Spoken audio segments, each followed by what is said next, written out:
미국과 일본은 북한과 수교를 맺지 않아 직항으로 방북할 수 있는 길이 없었다. 북한 당국은 일본 정부와 논의 끝에 평양 제전에 참가할 인원들을 위한 특별편을 마련하기로 했고, 이 비행기는 일본 나고야에서 탑승할 수 있었다. 비숍을 포함한 WCW 일행과 신일본 측의 일행, 그리고 무하마드 알리 등이 모인 가운데 그들 모두는 북한 측이 제공할 비행기를 기다리고 있었다. 시간이 흐를수록 알 수 없는 무거운 공기가 그곳을 가득 메우는 듯했다. 이때 오누는 일본 대사관에서 전해 들은 말이 귓가에 맴돌았다. 그가 방북 내용을 전하자 대사관 관계자들은 이를 만류했는데, 그 이유는 북한인들에 의해 일본 시민들이 납치되는 문제가 당시 큰 사회 이슈로 자리했기 때문이었다. 그러나 방북은 평생에 한 번 있을까 말까한 기회로 여겼던 오누는 기존 계획을 고수하겠다는 입장을 전했고, 이에 대사관 측은 우리는 당신의 안전을 보장할 수 없다는 사실을 반드시 명심하십시오라는 말을 전해왔다. 이 경고는 비단 오누만이 전해 들은 내용이 아니었고, 그 일대를 짓누르는 무거운 공기 또한 이와 무관하지만은 않았다. 당시 신일본에서 활동 중인 스캇 노턴과 스타이너 브라더스, 투 콜드 스콜피오, 그리고 호크 등도 방북 일행에 포함되어 있었다. 스캇 노턴은 당시를 떠올렸다. 이벤트가 있던 날, 락커룸에서 단백질 세이크를 마시며 대기하고 있을 때였습니다. 그때 락커룸으로 마사 사이토와 하토리 레퍼리가 들어왔습니다. 그들은 나에게 스카, 이달 말에 우리는 북한에 갈 거야. 거기서 큰 이벤트가 있는데 너에 대한 부킹도 있어. 내 생각은 어때? 라고 물어왔습니다. 저는 북한이라고요? 나만 가는 거예요? 아니면 모두 다 가는 거예요? 라고 물어봤습니다. 그때는 북한에 대해 자세히 알지 못했었고, 이후 일본인 선수들과 이 이야기를 나누었는데 그들은 내 결정에 의아한 반응을 보였습니다. 그들은 제가 모르고 있던 북한에 대해 이미 알고 있었던 것이죠. 노턴이 사실상 방북 제의를 승낙한 가운데 다른 외국인 선수들도 대동소이하게 이 제전 참가를 승낙했다. 릭 스타이너와 투 콜드 스콜피오는 북한이 공산주의 사회라는 것을 알고 있었지만 신일본 측과 함께 가는 것이기에 걱정은 접어둔 상태였다. 물론 그들도 노턴과 마찬가지로 북한에 대해서 자세히 아는 바가 없었다.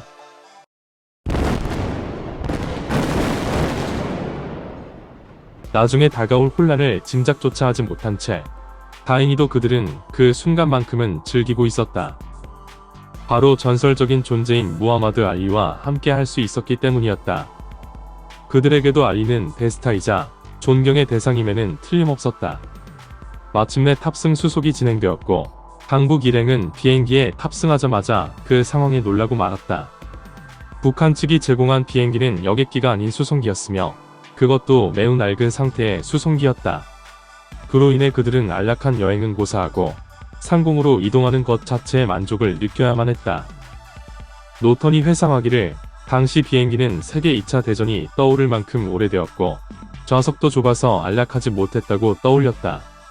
참고로 노턴은 폐쇄공포증을 안고 있었는데 다행히도 그에 대한 공포를 겨우 면할 수 있는 환경은 되었다.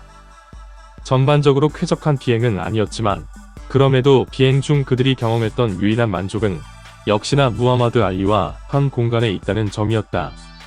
그들이 알리를 좋아하는 만큼 알리도 그들과 함께하는 시간을 좋아했다.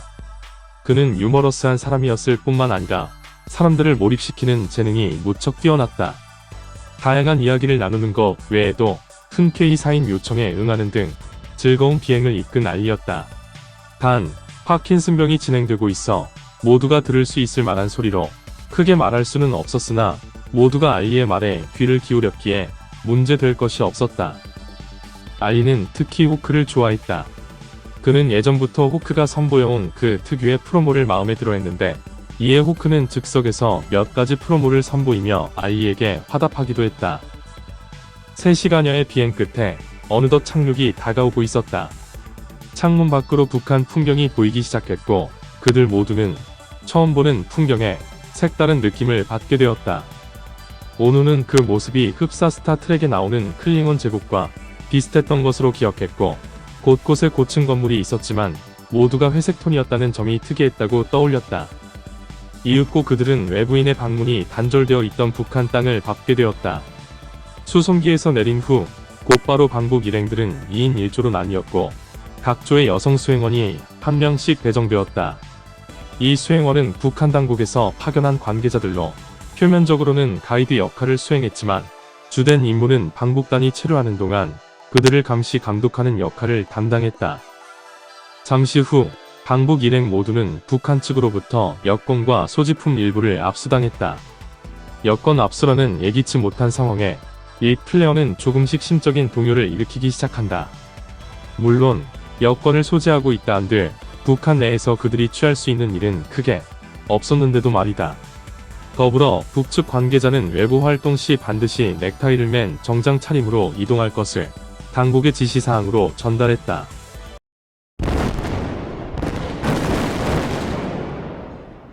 공항에서 관련 절차를 거친 후 그들은 곧장 북측이 준비한 순회 일정에 참여해야만 했다. 이것은 대회 선전을 위한 일종의 투어 프로그램이었다. 일행들이 가장 먼저 방문한 곳은 지난해 서거한 김일성을 추모하는 행사였다. 에릭 비숍과 안토니오 이노키, 마사 사이토 등은 대열의 맨 앞쪽에 서도록 지시를 받았고 그들이 경의를 표하는 순간 카메라맨이 연신 셔터를 눌러대며 이 장면을 담았다. 그리고 이 카메라맨은 방북 일행을 전담 마크하며 그들의 일정에 맞춰 각종 사진들을 찍어댔다. 이후 일행들은 각종 기념비를 포함해 북측에서 의미를 두고 있는 장소로 계속해서 이동되었다. 몇몇 곳에서는 헌화를 하도록 요구받았는데 이 꽃들은 모두 일행들의 자비로 구매되었다. 프랑스의 개선문을 본떠 지어진 북한의 개선문 등도 방문했으며 그때마다 감성적인 통역의 설명과 사진 촬영이 쉴 새 없이 이어졌다. 그리고 늦은 밤이 되어서야 귀빈의 만찬을 즐길 수 있었다. 이때 스캇 노터는 불현듯 한 가지 장면이 떠올랐다. 그것은 낮에 투어 장소로 이동하는 도중 소로 땅을 개간하고 있던 농부의 모습이었는데 방북 행사로 좋은 곳에서 좋은 음식을 제공받은 자신의 모습과 비교하여 너무나도 대조적이라고 느낀 노턴이었다. 저녁 만찬을 마친 비숍은 같은 조인 오누 그리고 그들의 수행 담당자와 함께 호텔로 가는 차에 탑승했다. 평양에 도착하고 나서 비숍에게 각인된 몇 가지 이미지들이 있었다. 그 중 하나는 도시 자체가 하나의 거대한 콘크리트 박스와도 같아 보였다는 점이다. 대부분의 고층 건물들이 회색톤인데다가 고유의 스타일조차 없어 보였다. 다른 하나는 도시 내의 도로가 무척이나 넓다는 점이었다. 경제적인 여건상 도심에 차들도 많지 않아 보였는데 도로가 이렇게나 넓다는 것이 의아했던 비숍이었다. 더욱이 밤이 되자 도로는 더욱 한산해져 낮에 보던 것보다 더 넓어 보이기도 했다. 호텔로 향하는 동안 비숍은 이에 관하여 수행원에게 질문을 건넸다. 그러자 그녀는 전쟁 시 비행기 활주로로 사용할 수 있도록 설계된 도로라고 설명해 주었다. 이 말에 비숍은 자신이 북한에 있다는 사실을 다시 한번 인지할 수 있었다.